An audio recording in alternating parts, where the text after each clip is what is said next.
Shalom. Halo. Puji Tuhan, ini pertama kali saya melayani tempat ini. Terima kasih untuk undangannya, dan mudah-mudahan saya bisa memberikan apa yang dikehendaki Tuhan buat gereja di tempat ini, Mount Hermon.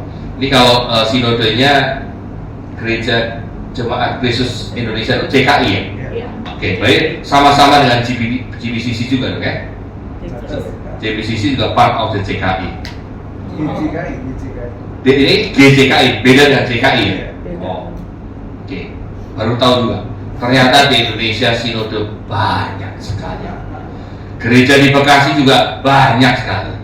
Karena gereja di Bekasi ini kayak mau ngikutin Kelapa Gading. Kelapa Gading, Anda tahu berapa gereja di sana? 285. Sekarang udah 300-an.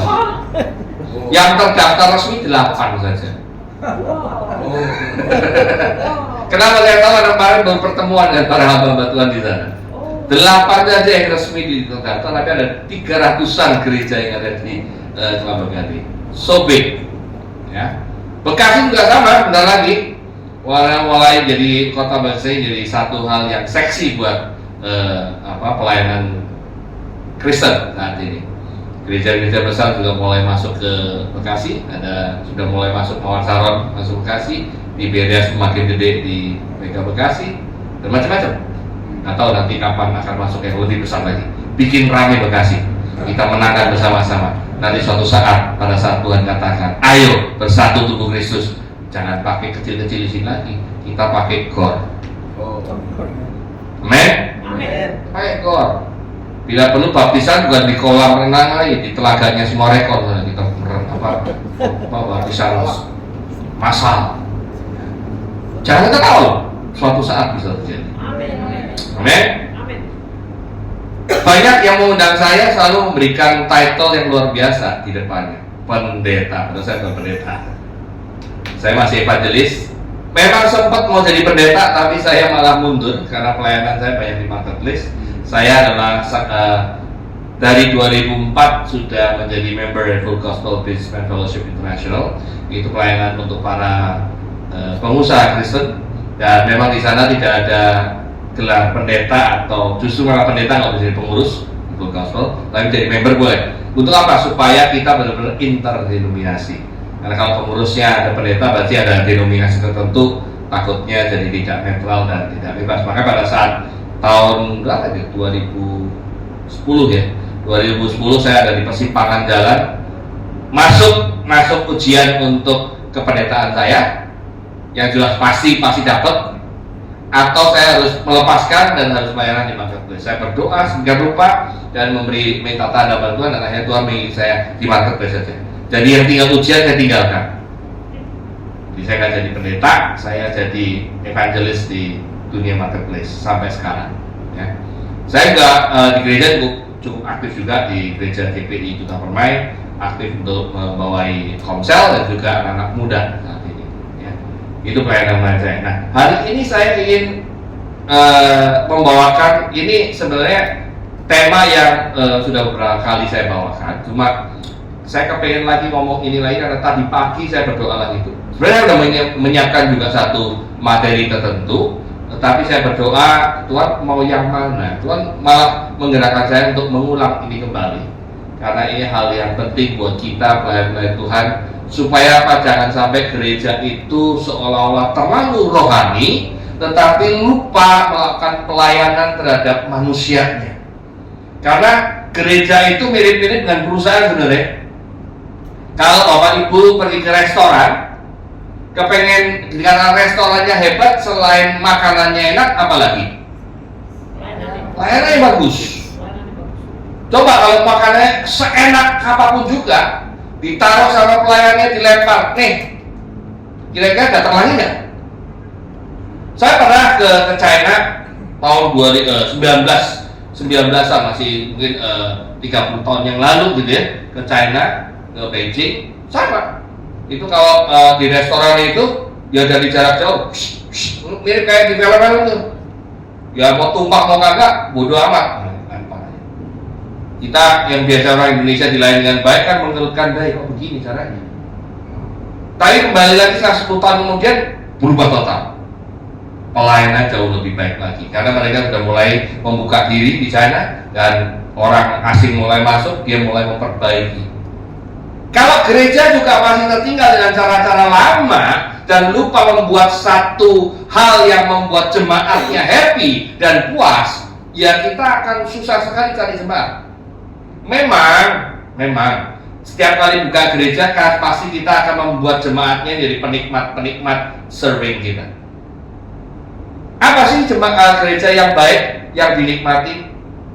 Satu, musiknya enak, pemain musiknya WL-nya asik, kan pasti menarik jemaat kan.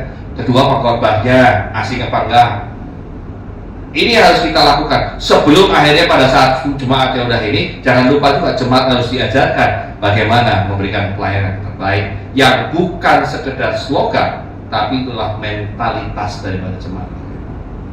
Karena pada saatnya ini jemaat adalah pelayan Tuhan semuanya. Di sini tidak ada pengerja, tidak ada gembala, tidak ada jemaat yang ansi strata kayak perusahaan, ada direktur, manajer dan pekerja. Kita semua adalah sama di mata Tuhan. Kita adalah pelayan Tuhan di mata apa? Semuanya adalah pelayan Tuhan. Mau gembala, mau apa? Semakin tinggi kalau di gereja di pelayanan, semakin tinggi jabatannya, semakin banyak melayani. Betul nggak? Jemaat itu adalah raja kalau di sini. Sama ada perusahaan, customer is the king.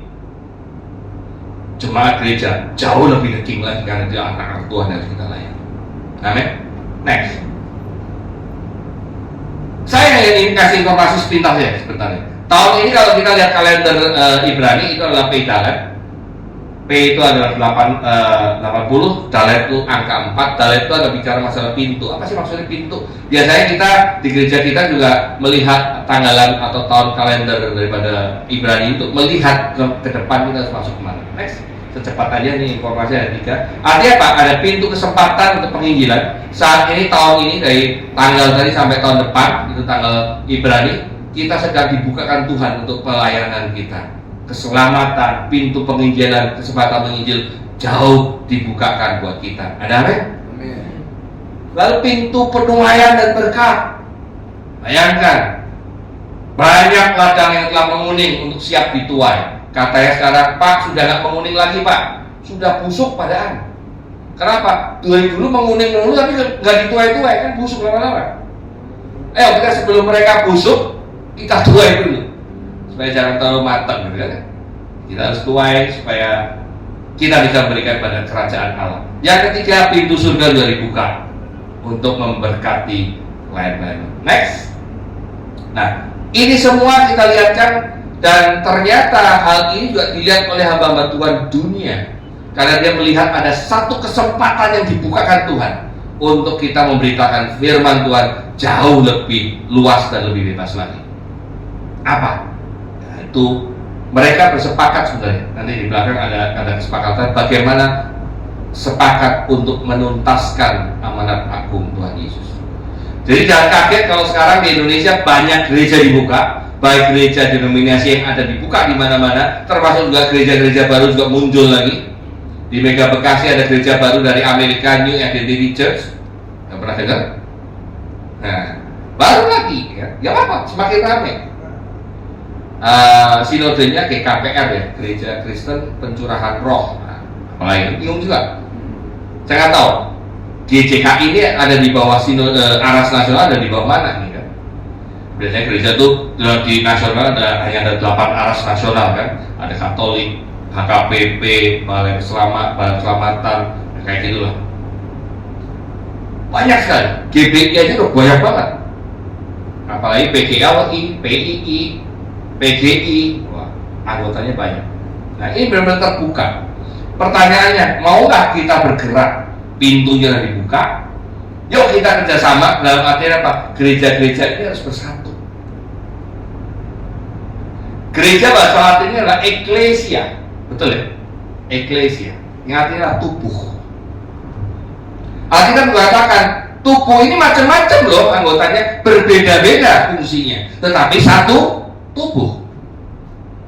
Saya nggak tahu GJKI ini ada di tubuh bagian mana. Mon Hermon ada tubuh di bagian mana di Bekasi ini. Kita harus cari tahu panggilan kita ada di mana. Kalau udah tahu, fokus di situ. Tapi Pak, ada pelayanan lain, yuk kita kolaborasi dengan yang gereja yang punya panggilan di sana. Sama pada saat saya di Full Gospel itu adalah pelayanan yang khusus untuk membangun komunitas-komunitas kecil kayak komsel. Tapi komsel yang agak liberal dikit. Dalam artian liberal, kita nggak bicara fokus pada firman tok, tetapi benar-benar kita fokus pada komunitas. Kalau dokter semua, insinyur semua, supaya tongkoknya nyambung, ngobrolnya nyambung. Dan di mana tempatnya? Bukan di gereja, tempatnya di restoran. Kenapa? Karena panggilan kita menjangkau para pengusaha Kristen yang tidur. Ayo, gereja bisa menjangkau pengusaha? Agak sulit kan? Karena begitu ada pendeta datang ke kantor nemuin pengusaha, dan jangan banyak ngomong firman deh, waktu saya terbatas. Ibu bapak butuh apa? Betul nggak? Ayo Pak ke gereja. Udahlah, ke gereja juga pasti ngarepin perpuluhan gua kan. Konsep berpikirnya pengusaha itu selalu gitu, duit. Demos Zakarian pendiri dari Full Gospel, seorang Armenian yang pindah ke Amerika dan punya ranch, punya peternakan besar. Dia suatu saat melihat gereja, dia datang gereja dan dia sedih sekali melihat gereja. Kenapa? Gerejanya isinya adalah oma-oma, ibu-ibu, anak-anak, kaum bapak yang produktif tidak ada. Sama nggak dengan gereja di kita sekarang? Mana kaum produktif? Kaum produktif hari Minggu kemana? Itu di restoran banyak loh. Katanya healing dengan family. Kalau di Senin sampai Jumat kerja, cari duit sampai malam. Hari Sabtu olahraga, hari Minggu kia-kia dengan keluarga.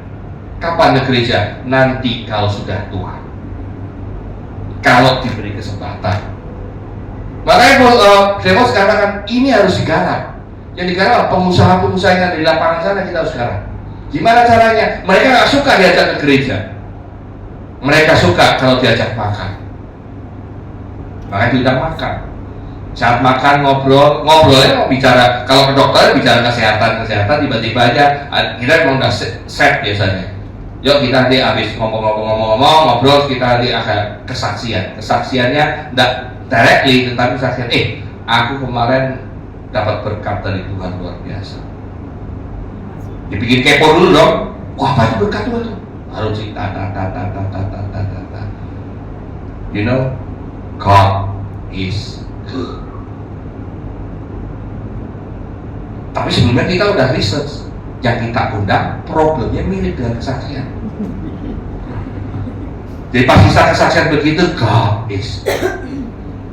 Kita tanya dong mulai to the point. Pak, gimana Pak? Ada masalah yang sama dengan saya? Iya loh, gua juga ada masalah yang sama, gini. Jika dia cerita, kita ngobrol, habis ujungnya, may I pray for you? Boleh saya berdoa dengan Anda? Mau dong? Itu mulai diajak dalam pertemuan kita. Naik minggu depan ada pertemuan. Kalau yang ini bukan di restoran, ada satu tempat. Ya restoran juga ada di satu tempat, ada acaranya, ada agendanya. Kesaksian banyak. Nanti kayak kita ini kesaksian banyak. Terus suatu saat kalau udah problem selesai, yuk kita bersaksi bersama. Oh tapi kan saya asing, enggak. Itu semuanya teman-teman kok, dokter semua itu. You can speak about kesehatan, mingling, nyambung, masuk.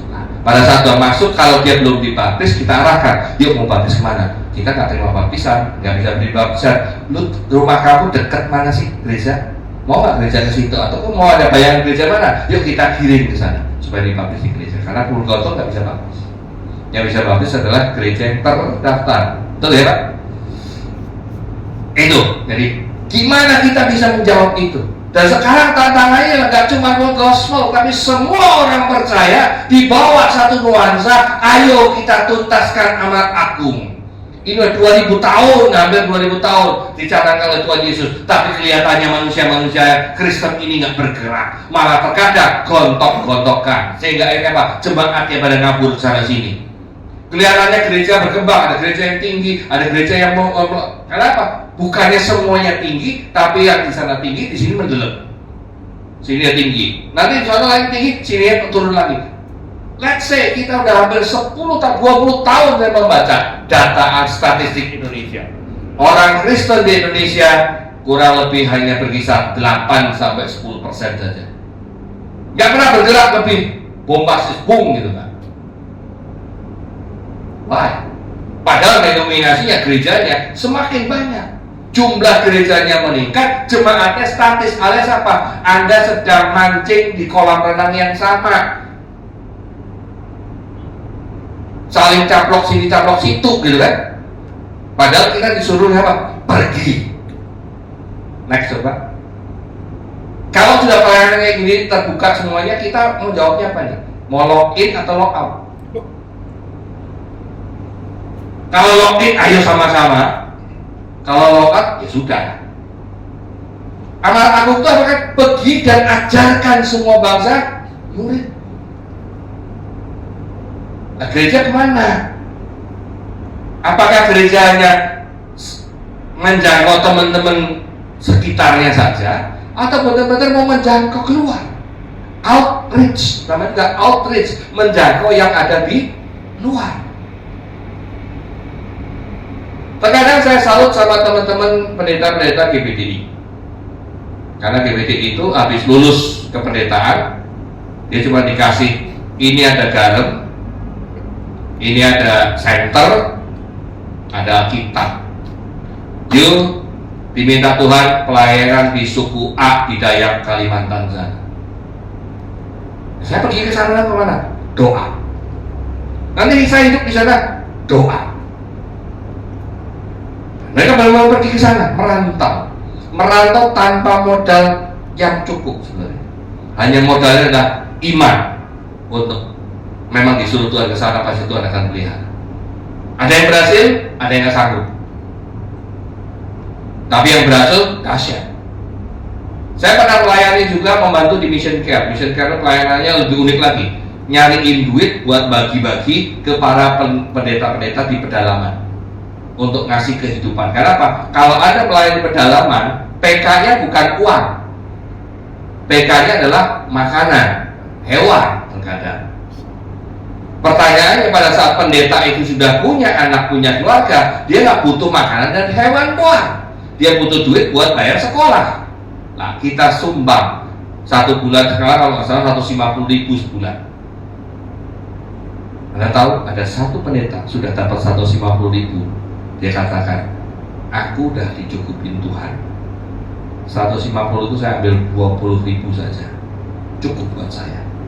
Sisanya mana? Saya menjadi mission care kecil buat teman-teman yang lebih dalam lagi, dibagi ke sana lagi. Kita sampai geleng-geleng. Wow. Kalau kita bagi orang Bekasi, 150.000 buat apa coba sebulan? Buat ngopi aja habis, nggak sebulan, nggak ada sebulan, mungkin sehari kok udah habis ya. Tapi di sana sangat dibutuhkan. Bayangkan masih punya kesana. Nah, ada nggak orang-orang yang punya sehati sampai menjangkau orang yang belum kenal Kristus? Kita yang hadir di sini saja, saya yakin pasti lebih dari 5 tahun jadi orang Kristen. Ada yang baru dikurang dari 5 tahun jadi orang Kristen? Masih lebih dari 5 tahun tak? Pertanyaan saya, sudah berapa orang yang kita ceritakan tentang kasih Kristus? Dimanapun juga. So pertanyaannya, kita mau login atau log out? Next. Kenapa kita sebagai orang percaya ini? Kita sebagai orang percaya itu keberadaan kita itu untuk apa sih sebenarnya? Coba next. Ternyata 1-2 penuntasan amanat agung sebenarnya. Kita ada di dunia ini hanya untuk menuntaskan amanat agung. Tugas kita sebagai orang percaya adalah memberitakan kasih Kristus. Amin. Nggak ada yang lain. Beritakan firman Kristus, kebenarannya. Bagi saya suka yang frasa pertama, pergi jadikan semua bangsa muridku. Baptisnya nanti kalau Roh Kudus sudah jalan, baru saya memang Tuhan suruh baptis. Tapi kalau yang pergi dan jadikan semua bangsa, artinya semua bangsa muridku itu kalau kita memberitakan firman, itu saja tidak bergerak, jangan mikirin baptisnya. Kalau ini juga ke saudara seberang kita dianggap sebagai kristenisasi karena ada baptisnya. Tapi sebenarnya baptis di sini Tuhan Yesus pada saat ngomong ini kan nggak diomongin dibaptis dan jadi orang Kristen kan enggak. Dibaptis itu adalah satu pertanda bahwa you pindah dari dunia ke surga. Pindah dari kebiasaan duniawi, pindah kepada karakter yang surgawi. Itu adalah tanda baptis. Hanya orang manusia sekarang saja, manusia modern yang dibaptis artinya jadi Kristen gitu kan ya. Betul nggak omongan saya? Jadi agama, sebenarnya Kristen bukan agama. Kristen adalah way of life. Tetapi kalau way of life doang nggak diakui negara. Karena negara yang mengakui agama. Kalau kita bahas agama itu kan tidak, agama itu kacau. Jadi kalau agama harusnya tidak bikin kacau. Tapi justru sekarang agama bikin kacau. That's question. Gimana caranya kita berperilaku supaya agama ini benar-benar adalah satu ajaran yang membuat kita semua damai sejahtera. Amin. Next. Ini kesepakatan hamba Tuhan dunia yang melihat, ternyata penglihatannya walaupun tidak di satu tempat, tapi penglihatannya dia sama. Mereka semua melihat tahun 2033. Tahun 2033 itu bertepatan dengan perayaan 2000 tahun Tuhan Yesus mati di kayu salib. 2000 tahun Tuhan Yesus bangkit dari kubur, 2000 tahun Tuhan Yesus naik ke surga, dan 2000 tahun pencurahan Roh Kudus yang pertama. Betul ya?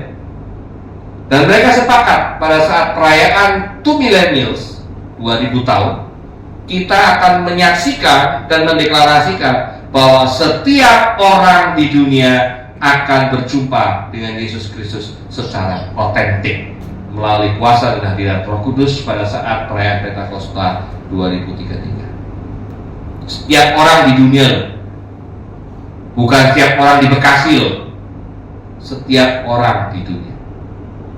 Bapak Ibu sekalian, kalau kita lihat Indonesia ini kaya raya. Ada kemarin saya baru dengar Pak Mahfud ngomong ya, pulaunya ada 17.508 pulau. Sukunya kalau ada 1000 berapa gitu, 1500 sukunya. Bahasanya ada 700-an bahasa daerahnya. Maka kalau Tuhan melihat bahwa Indonesia adalah biji mata Tuhan, dan kalau kita percaya bahwa kita harus pergi menjangkau sampai ke ujung dunia, Indonesia adalah ujung dunia. Setelah nyampe ujung dunia harus balik lagi ke tanah perjanjian yang saya begini ya. Dan kalau kita lihat petanya pada saat rasul-rasul itu mau ke barat, harusnya pelayanan mau ke barat, tapi ke timur, tapi Tuhan meminta mereka untuk ke barat. Maka Eropa yang diberkati. Habis Eropa pindah ke Amerika, Amerika diberkati. Amerika pindah lagi ke barat, lagi ke Korea. Korea diberkati, China mulai diberkati, Indonesia mulai diberkati. Bahkan katanya kaki Korea pindah ke Indonesia. Jadi sekarang Indonesia yang harus menjawab, merespon. Mau berlanjut lagi sampai ke barat lagi enggak? Ke Timur Tengah dan sampai ke Israel lagi, balik lagi. Kalau Indonesia ada respon, Tuhan juga bisa pakai batu untuk membuat itu merespon. Amin. Sekarang ada jawaban gereja-gereja di Indonesia, mau bergerak enggak? Dan Indonesia cukup unik. Kalau mau melayani ke Cina, ada nggak kita modal apa orang-orang yang bisa ke China di Indonesia ya? Banyak orang Cina ya Indonesia ya. Tinggal belajar Mandarin, mesti ke China, mukanya sama gitu kan. Bang Boli aja kalau ke sana kayak jenis kan. Kalau mau ke Amerika, banyak nggak orang kita bisa ke Amerika? Yang sama-sama hitam, sama-sama keriting. Orang-orang Papua bisa kita pakai untuk melayani Afrika. Betul ya? Mirip kan? Kalau Timur Tengah, lebih banyak lagi. Yang bisa berbahasa Arab banyak banget.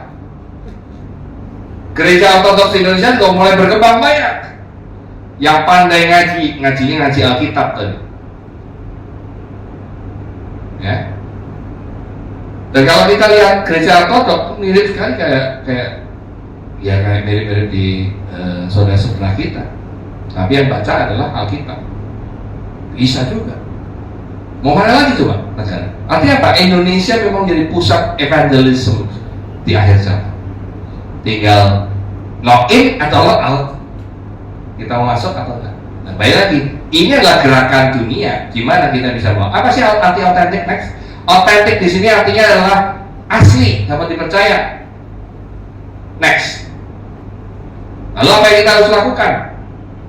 Lagi, ada kata dibukanya satu lagi deh. Nah, sebenarnya kita ini kan harus bisa membawa teman-teman, saudara kita, tetangga kita untuk mengenal Kristus. Tapi katanya mereka, tetapi bagaimana mereka dapat berserupanya jika mereka tidak percaya pada Dia? Bagaimana mereka dapat percaya pada Dia jika mereka tidak mendengar tentang Dia? Bagaimana mereka mendengar tentang Dia jika tidak diberitakan? Dan bagaimana mereka dapat memberitakan kalau mereka tidak diutus? Sekarang diutus nih. Semua orang Kristen, orang percaya diutus untuk memberitakan. Kita balik ya, urutannya. Udah diutus dengan target 2033 semua orang udah kenal Kristus. Udah dibukakan pintunya untuk diutus ke sana. Tinggal jangan mau bergerak untuk memberitakan. Baru sampai di situ tuh.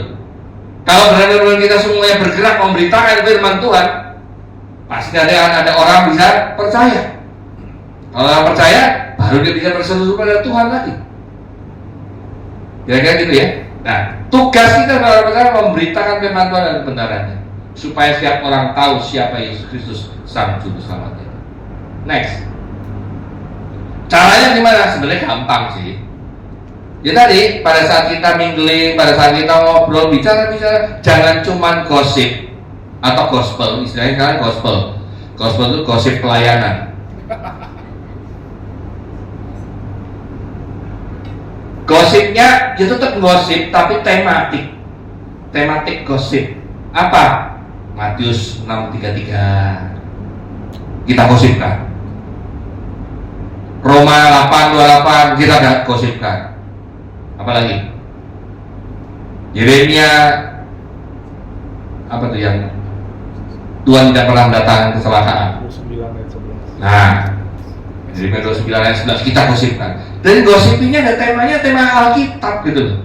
Kemarin saya lagi ngajar sharing tentang leading with empathy, memimpin secara berempati pada karyawan.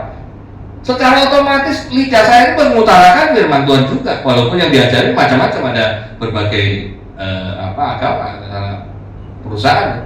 Tapi ngalir aja karena memang pelajarannya itu diambil dari firman Tuhan. Bagus gitu kan. Nah itu kita gosipkan firman Tuhan. Gosipnya bukan mencibir orang, tapi bagaimana kita mempraktekkan firman Tuhan ini. Dia udah ngangkat ya. Kalau enggak, kalau udah gimana ceritanya? Kalau belum gimana ceritanya? Gosip. Kalau udah, mereka bisa kita doakan tadi kan. Habis itu lagi doain, kita ajak untuk lebih dalam lagi, pelayanan lagi, muter ya terus. Kalau ini multiplikasinya berjalan terus, maka agen-agen pemberitaan firman akan semakin besar. Amin. Next. Sudah kita jalanin belum? Next. Ada satu firman Kejadian 2 ayat 15. Satu ayat tapi cukup powerful. Tuhan Allah mengambil manusia itu menempatkannya dalam Taman Eden untuk mengusahakan dan memelihara taman itu. Di sini ada kata Taman Eden dan mengusahakan. Manusia, gini kelihatannya. Taman Eden itu yang membuat siapa ya Bapak Ibu?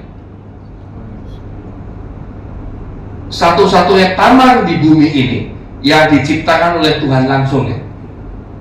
Kira-kira kalau Tuhan yang bikin sempurna nggak? Sempurna dong. Tapi perintah Tuhan dong.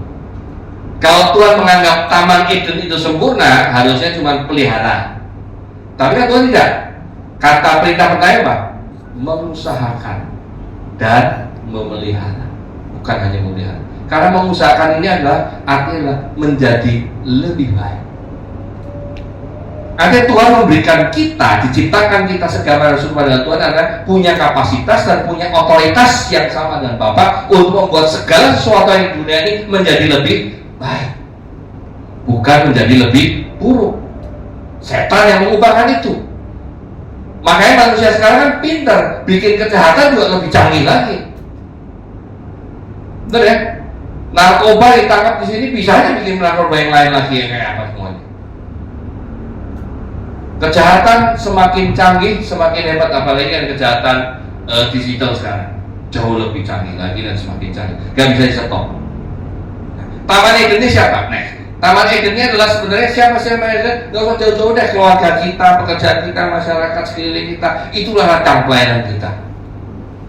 Jangan jauh-jauh mikirin orang Papua atau kecuali kalau memang diutus Tuhan ke sana ya. Kayak tadi teman-teman dari GPGI memang ada diutus ke pedalaman, yang ayo. Tapi paling nggak kalau Anda nggak merasa diutus, paling nggak orang sekitar kita deh kita coba lihat. Keluarga kita dari Benangkan semua loh. Kalau dari Benangkan, haleluya, yuk kita sama-sama. Lingkaran dunia ada pekerjaan, di tengah-tengah pekerjaan kita ada siapa yang belum kenal Kristus, kita kenalkan. Lingkaran di luar lagi masyarakat sekeliling kita, tetangga kita, sekitar kita seperti apa. Sudah kita bekerja untuk itu. Lalu mengusahakan artinya apa? Mengolah, mengubah menjadi lebih baik. Artinya apa? Klik lagi. Kita harus melakukan segala sesuatu dengan sepenuh hati. Kolose 3:23 katakan, lakukanlah itu seperti seolah kepada Tuhan, bukan kepada manusia. Jalankan dengan penuh kasih, integritas setiap waktu. Kita terkadang menyia-nyiakan waktu kita. Banyak pegang HP, banyak membuang waktu. Tapi kalau ngomongin jangan lama-lama, saya juga sama sih. Main game dengan lama-lama, healing. Refreshing. Nonton TikTok, refreshing. Nonton YouTube, refreshing. Saya juga mulai terpengaruh, terdampak akibat HP, mata udah mulai minusnya tambah segala macam gitu kan. Harus mulai bisa jaga diri, harus bisa mengontrol diri untuk bermain HP. Semakin canggih loh sekarang HP. Muncul lagi HP sekarang yang flip, nggak cuma Samsung tapi Oppo juga udah muncul lagi. Yang Oppo lebih canggih daripada Samsung. Samsung tuh dibuka ya untuk satu layar doang, yang Oppo bisa 2 layar. Keren, tambah keren. Suatu saat tadi keren bener gitu kan. Nanti suatu saat kita udah bukan zoom lagi Pak. Kalau zoom kan cuma layar datar ya. Nanti kalau udah 5G atau 6G itu udah hologram. Saya khotbah di sini, saya ada di rumah saya, tapi fisik saya seolah ada di sini. Nanti lebih canggih lagi yang ada di sini robot. Nah itu yang harapan kita jangan sampai menuju ke sana. Kalau gereja udah menggunakan AI, udah pakai robotik semua, udah nggak ada human touch-nya, personal touch-nya udah nggak ada. Man to man ministry-nya udah hilang, touching humanity-nya udah hilang. Karena mau dibikin robot kayak apapun, tapi sekarang robot tuh canggih loh. Saya khawatir banget film Terminator itu terjadi.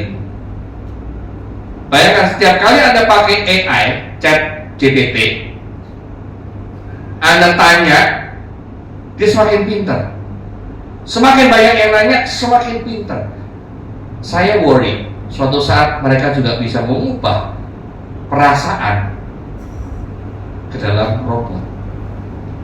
Karena udah mulai kan, ada, kemarin saya lihat YouTube tuh di China, ada cewek cakep banget jalan, lagi belanja, lagi ini, modelnya mirip cewek bener, seksi pula gitu ya. Ternyata robot yang bisa belanja, robot macam-macam lah. Banyak hal yang positif juga, banyak hal negatif dipakai dari robot. Saya worry film Terminator atau Surrogate itu terjadi di beneran. Dan konon ceritanya bahwa dari ibu sekalian, ini isu bahwa akan ada the next pandemi. Karena memang tokoh-tokoh yang ada di atas sono, di atas ini adalah manusia-manusia atau tokoh-tokoh yang menguasai dunia ini, sedang menggunakan prinsipnya Thanos. Tahu Thanos ya, film Marvel? Bagaimana caranya mengurangi populasi dunia. Mereka katakan dunia sedang sakit. Virusnya siapa? Manusia. Manusia itu harus dikurangi, harus diberantas. Saya nggak tahu benar atau tidak, kita siap-siap aja. Yang penting tugas kita adalah memberitakan firman Tuhan. Sehingga anytime dipanggil Tuhan, we are ready.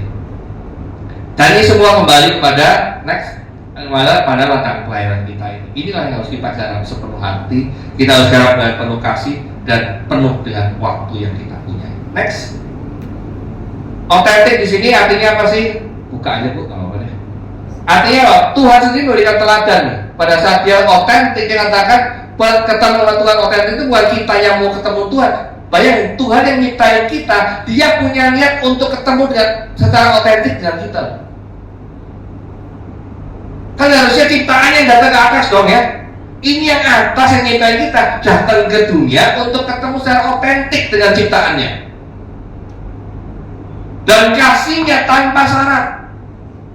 Tuhan Yesus datang ke bumi nggak ngomong kamu, ayo percaya sama aku, percaya sama aku. Kamu harus percaya supaya bisa selamat semua. Memang kalau percaya sama Tuhan Yesus, dia Tuhan Yesus kata, akulah jalan menuju kebenaran. Tapi Tuhan nggak pernah paksa, nggak pernah mengintimidasi manusia untuk percaya sama dia. You percaya, ayo, nggak percaya ya sudah. Hanya berikan options kan. Tapi paling tidak dalam kesengsaraan dia tidak melakukan kejahatan apapun juga, tapi dia menanggung dosa kita sampai disiksa sampai mati di atas kayu salib, bahkan dikubur 3 hari kemudian bangkit naik ke surga dan menurunkan Roh Kudus buat kita. Sedemikian kasihnya Tuhan pada kita. Bagaimana kita bisa membalasnya kembali? Otentik itu identik dengan kasih agape. Next. Itulah Yesus teladannya. Next. Nah ini semua kita garap lagi. Kalau Tuhan sudah memberikan contoh buat kita, lalu action kita apa? Respon kita apa? Next. Respon kita adalah kita juga harus mau minimal berjumpa dengan Tuhan Yesus secara otentik. Saya jumpa Tuhan itu bukan untuk ketemu minta, tapi benar-benar aku rindu ketemu Bapakku. Pernah nggak anak-anak dulu semua di sini pernah jadi anak ya? Ketemu sama papa mama, tapi bukan embel-embel mau minta duit buat belanja atau buat jajan, tapi benar-benar ketemu just untuk duduk bersama, ngobrol, mungkin pelukan, mungkin duduk di pangkuan atau di pangkuan. That's it. Pernah nggak ya? Kepengen Tuhan buat seperti itu. Dan Pak Tuhan itu seperti kayak orang tua kita. Pada saat Anda datang, Anda mulai menghadap Dia, Tuhan katakan, ada apa? Kita bisa cerita sama Dia juga. Bisa berkeluh kesah pada Tuhan. And He will answer like our Father. Next. Setelah kita mau ketemu sama Tuhan secara otentik, kita juga mau ketemu dengan sesama kita. Sudah hablum minanas, lalu hablum minanas. Kita harus dekat berelasi dengan Bapa. Kita juga punya relasi dengan sesama yang lain. Otentik dengan Bapa, otentik juga dengan sesama kita. Kita ketemu pasangan kita otentik nggak? Atau kalau ketemu pasangannya karena mau ada sesuatu yang otentik, ya bukan otentik amat ya, tapi kalau sebenarnya pada saat kita pacaran itu kan sebenarnya ada kerinduan yang luar biasa gitu ya. Tapi pada saat menikah kan mulai memudar. Pernikahannya semakin tua semakin memudar, semakin tua semakin memudar lagi gitu. Dulu kalau jatuh aja, aduh sayang kenapa? Jempolnya sakit, yang mana yang boleh sakit? Dia udah tua, loh, kaki lu gak ada mata loh. Jalan pelan-pelan. Autentifikasinya udah mulai berkurang. Gimana cara kita memperbaiki? Next. Buka dulu. Tik, tik. Nah, sampai sini dulu. Yang pertama adalah kita niatan untuk berdoa. Mendoakan saudara kita, doakan istri kita, pasangan kita, anak-anak kita, cucu kita, teman-teman saudara-saudara kita, teman-teman kita, semua yang kita doakan. That's doa syafaat. Kita introspeksi, setiap kali doa kita banyak minta atau mendoakan orang. Tuhan ingin kita berdoa syafaat, bukan salawat. Kalau salawat kita minta, tapi kalau syafaat kita minta untuk orang lain. Salawat minta untuk kita sendiri. Next, serving from the heart. Ini perilaku sehariannya, bukan ya? Pasangan kita yang sepadan dengan kasih ini adalah perilakunya. Doanya sudah, perilakunya sudah. That's we serving better, right? Nah, sampai sini, Bapak Ibu, sharing firman Tuhan saya sampai di sini. Nextnya ada informasi lagi, buka. Kita tanggal 12 Desember nanti ada satu gerakan untuk kita praktek membangun mesbah Tuhan buat bangsa dan negara ini. Jaringan doa nasional gereja-gereja di Indonesia dan juga Full Gospel Christian Fellowship International mengadakan satu acara tanggal 12 Desember di Dum GBI Mawar Kelapa Gading. Kita akan berdoa, pujian, penyembahan. Tidak ada khotbah selama 12 jam non-stop. Dari jam 8 pagi sampai jam 8 malam. Jam 8 malam sampai jam 9 kita ada acara penutupan, itu deklarasi daripada pimpinan-pimpinan pelayanan di seluruh Indonesia, untuk deklarasi bersama, kita adalah kesatuan tubuh Kristus. Mari kita bangkitkan raksasa-raksasa yang tertidur untuk bangkit dan berdoa, membangun mesbah Tuhan dan membakar ukupan yang harum di mata di hadirat Tuhan, supaya hadirat Tuhan hadir buat bangsa kita, supaya tanggal 14 Februari 2024 pemilu jalan dengan damai, pemimpin yang pilih Tuhan terrealisasi buat bangsa ini. Bangsa ini semakin maju, tidak berhenti. Bangsa ini semakin dipakai Tuhan dengan lebih dahsyat lagi. Mau? Mari, gereja ini juga kita undang, silakan hadir di Mawar Salon tanggal 12 Desember nanti. Sama-sama kita berdoa. Ini bergiliran, tim puji-pujiannya bergantian, nggak mungkin 12 jam. Wah, dengan 12 jam. Jadi bergantian. Kemarin juga dibikin, ini kalau WL 1,5 jam kuat nggak ya? Gereja gua kuat sih, tapi 3 WL ganti-gantian selama 3 jam. Ya, jadi 1,5 jam, 1,5 jam, 1,5 jam. Ya, kita lihat nanti. Acara ini sama JDN sudah dilakukan di Semarang. Di Semarang malah 12 jam selama 2 hari berturut-turut. Dan dahsyat karena menggunakan gerejanya CKI Semarang. Itu kapasitas 15.000. Awalnya kita hanya JDN yang berpikir paling 1.000-2.000 dan haleluya lah yang datang. Dia datang sampai 10.000 selama 2 hari. 10.000 udah doa bersama. Nggak ngapa-ngapain, just pray, praise, and worship. Lebih banyak worshipnya daripada praise. Dari hadirat Tuhan hadir. Dari satu kesaksian, ibu-ibu sakit saraf di punggungnya. Dia tak bisa duduk lebih dari 1 jam. Pada saat itu ibu ini mau datang. Anaknya mau, jangan nih, nanti gak kuat, repot. Udah, ini mau datang. Ternyata ibu ini bisa stay sampai 12 jam. Dan amazingnya, sehabis itu sembuh. Sarafnya gak kecepit lagi. Dan bisa loncat-loncat, bisa sembuh total. Artinya apa? Di mana mesbah Tuhan dibangun, mujizat Tuhan terjadi. Saya undang supaya Anda bisa mengalami itu, supaya Anda bisa bercerita lebih jago lagi ya. Kalau dari pengalaman ini kan cerita ke orang lain jauh lebih nikmat lagi. Amin. Baik, kita tutup kepala kita.